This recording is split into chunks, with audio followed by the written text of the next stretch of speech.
Hi everybody, 5.6 today, substitution method. This section is essentially reversing the chain rule that we learned in chapter 3 about the derivative. So now we are trying to integrate a function that was previously derived using the chain rule. Okay, so it is a composition function, and with the chain rule we always multiplied by the inner prime. So in here we're going to be looking to divide out or cancel out that inner prime part. Okay. So just as a warm-up, I want you to find the derivative of each function. So we're going to practice here deriving using chain rule. Remember, we identified our outside and our inside. So with the first one, the outside is sine. So outer prime of inner original times inner prime. So outer prime would be cosine of x squared multiplied by 2x. Right? Second one, same idea. Sine goes to cosine of x plus x cubed multiplied by 1 plus 3x squared. Okay. So substitution method says this. Okay, remember that the notation of capital F is original function. So if the derivative of the original function equals little f, right, then the integral of what looks like, or what is, the derivative of a chain rule, right, the derivative of a composition, returns us to the original composition, right? If inside of an integral is f of u times u prime, then this will bring us back to capital F of u plus c. We can still possibly have that constant. So steps for integrating using the substitution method: we're going to choose a function for u, or for the inside. We're going to differentiate to find du, because we can't have an integral written with respect to x and with respect to u. We're going to substitute u and du into the original, ensuring that there's no x terms left. We're going to integrate, and then at the very end we substitute our x terms back in. So our job is to rewrite the integral so that it does not look like a composition any longer, that it's simplified to a single function essentially, that we can integrate, and then we rewrite at the end with respect to x. Okay, so our first example, integral of 2x times cosine of x squared dx. So our first job is to define what our u is going to be. Again, this is typically the inside function. So I'm going to name my u x squared, because that is inside of cosine. Right? I'm going to derive. So if I derive u, I get du for my notation. If I derive x, I get 2x dx. Okay. So now I look back at my integral that I have. And again, my job here is to rewrite the integral with respect to u. So I can always rewrite the inside, because I purposefully named x squared equal to u. I can rewrite cosine of x squared as cosine of u.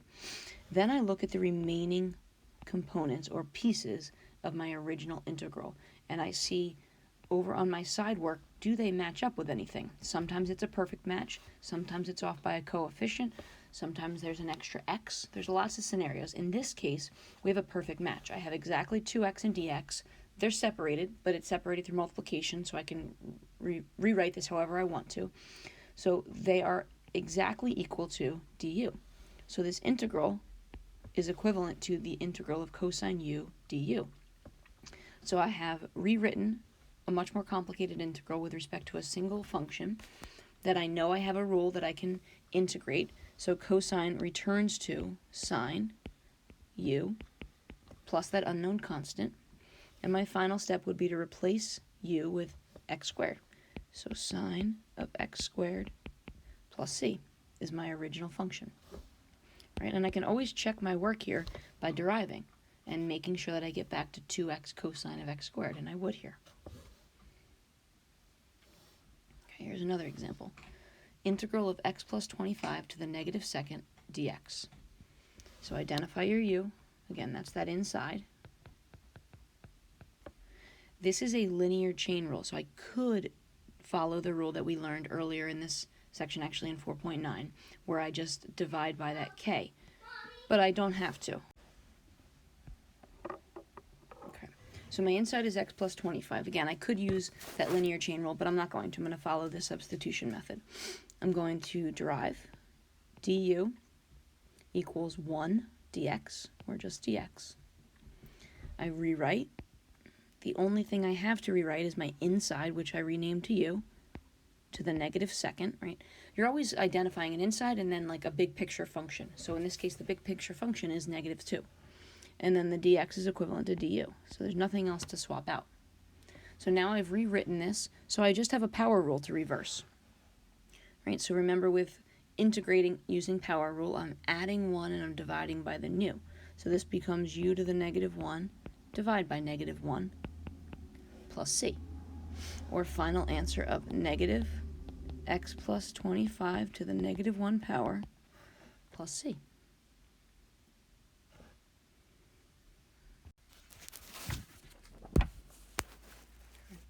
I'm going to leave this one for you to try. And now I'm going to go to this next one that is not going to be a perfect match. So let's see how it's different and what we do in order to substitute correctly. So I still identify my inside. U is x squared plus 9. I derive it. Du is 2x dx. I replace what I can. I have a u to the 5th. Okay. And now I have an x dx. Some people replace this differently. What I like to do is I isolate, or I get a perfect match for what I have. So over here I have an x dx. So I'm going to divide by 2, or write this as a 1/2 du equals x dx. That's the way I like to do it. Over the years I've had students tell me different schools of thought, and that's totally fine. Okay. So I replace the x dx with a 1/2 du. I tend to put the 1/2 in front there as a coefficient, and the du obviously always at the end. You could also put the 1/2 out in front. Now I reverse power rule. So I have a 1/2 u to the 6th divide by 6 plus c, or a 1/12 parentheses x squared plus 9 to the 6th power plus c. Okay. All right. Here we have what appears to be, obviously a quotient or a rational function, right? We don't have a reverse quotient rule. Always keep that in the back of your mind. Most of the time, the denominator is where the inside is held. It's not always true, okay? The other thing that I look at when I'm determining what my inside versus my kind of u prime is going to be is I look at the exponents, right? Power rule is obviously the easiest to identify these things. So if I pick that denominator, the x cubed, as my u, and I derive that, of course I'm going to get to an x squared term. So that's helpful when I'm identifying as well. So my u here is x cubed plus 3x squared plus 12. My du is then 3x squared plus 6x dx. Okay, I don't have exactly that, right? Look at what we want, look at what we have. So I'm off by a factor of 3. So I'm going to divide by 3, and that brings me to what I need. So 1/3 du is equal to x squared plus 2x dx. So now I have what I need. When I'm rewriting this, right, I don't have quotient rules like I keep saying, but I do have power rules. So I can rewrite this as a 1/3 u to the negative 6th power du. Okay, so all of my x's are gone. The numerator is exactly equal to 1/3 du. The denominator was rewritten as u to the negative 6th. So now reverse power rule, add 1, divide by the nu, will give me a negative 1/15 u to the negative 5th plus c. Final answer, negative 1/15 x cubed plus 3x squared plus 12 to the negative 5th power plus a c. Okay, I'm going to leave these three for you to try on your own. We can do them in class together. And now I want to move on to this example, which has an extra x. So rather than a coefficient being off, we now have an extra x. Okay, process is going to be the same here. We're not always sure right off the bat whether we have that extra x example or if we have an extra coefficient. We kind of just have to begin the process, identify your u, and then we sort of stumble up among the extra x or the coefficient along the way. Okay, so again, my inside is my u, 5x plus 1. Then I derive, which is where I just come to a 5 dx, right? But if I look back over, the extra stuff over there is an x and a dx. So I have a match for the dx. It's 1/5 du.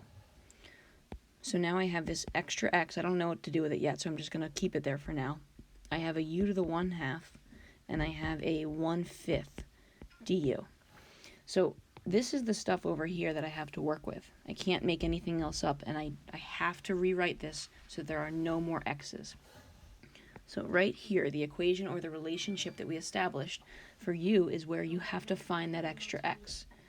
So u minus 1 divided by 5 is my extra x. Okay. So u minus 1 divided by 5, u to the 1/2, 1/5 du. So these ones get a little bit messy, right? There's three terms right now. I can't derive as is, right? I don't have product rules. I don't have these things. So I need to distribute combined like terms. Okay. So, right, the numerator is a quantity. I can distribute the u to the 1/2 to everything. I can pull that 1/25 out if I want to. That might simplify things in this case. All right, so if I pull out the 1/25, then I have a u to the first times u to the 1/2, which is a u to the 3/2 minus u to the 1/2 du. Okay, so now I have two terms in there that I can do reverse power rule on. I have that 1/25 out in front. Don't forget about it, which is why I tend not to put it out there, but it's total preference.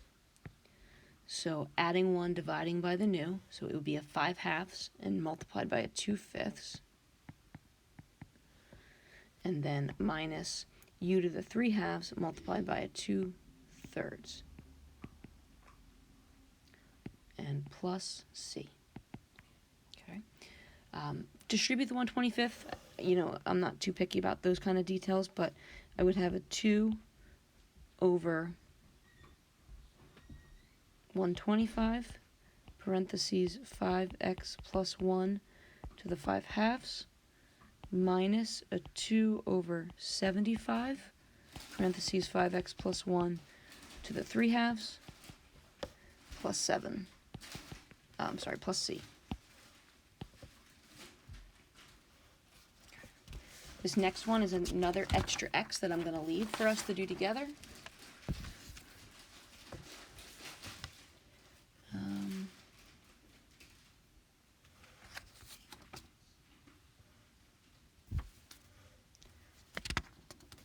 And I want to move, so I'm going to leave a few examples for us to be able to do together. And I want to move just to one example that has limits of integration. So we're going to move to slide 14, I think it is. Okay, yeah. So here's slide 13 has the rule change of variables formula for definite integrals, right? If you have an integral defined from a to b with respect to u's, or with respect to x's, I'm sorry, and then you redefine this with respect to u's, you want to change your limits of integration as well. Okay? That can be helpful because then once I've swapped everything out, I don't have to put my x's back in. I can evaluate at the end with just u's. Okay, so let's look at this one example, and that's it for this video. All right, so I have a definite integral 0 to 2. I have an inside, which is x cubed plus 1. I can derive it to 3x squared dx. Taking a look at what I have to replace, I know I need to get rid of this 3, so 1/3 du equals x squared dx. Great. Now, 0 and 2, right? Those are x's, but I don't have x anymore, I have u. So u of 0 would be 0 cubed plus 1. U of 2 would be 2 cubed. plus 1. So we have a 1 and we have a 9. So 1 to 9, 1/3, u to the 1/2 du. Right? So this integrates to 1/3 u to the 3/2 multiplied by 2/3, or divide by 3/2, however you look at it, from 1 to 9. Right? So I'm not going to put the x terms back in. I'm going to now solve using my u. So 2/9 9 to the 3/2 minus 2/9 1 to the 3/2. Okay. So 9 to the 3/2, square root of 9 is 3. 3 cubed is 27. 2/9 times 27. I'm going to keep it in ninths because the other term is in ninths as well. Is going to be 54 ninths minus the 2/9. So my final answer is 52 ninths. Okay, so there's definitely plenty of more examples that we can do together between the problem set and these notes, but definitely try some of these out on your own, and we will continue with this chapter together.